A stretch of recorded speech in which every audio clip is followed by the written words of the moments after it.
Dağda bir adam soray, hacga barmana bola turup, ağırıp kalsa ya da geçinip kalsa, harcıda bartura turup,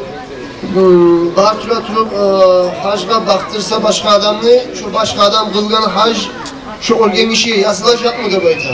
Başka adam iyi vermeye tiyişli mi de bayta?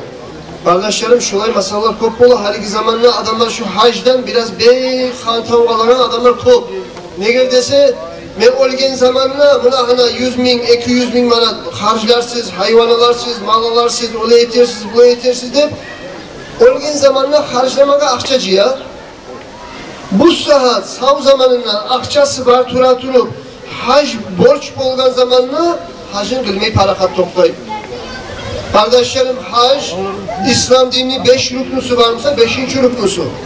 Hac kılmayı olik ketmek, uldu günahlarını birisi.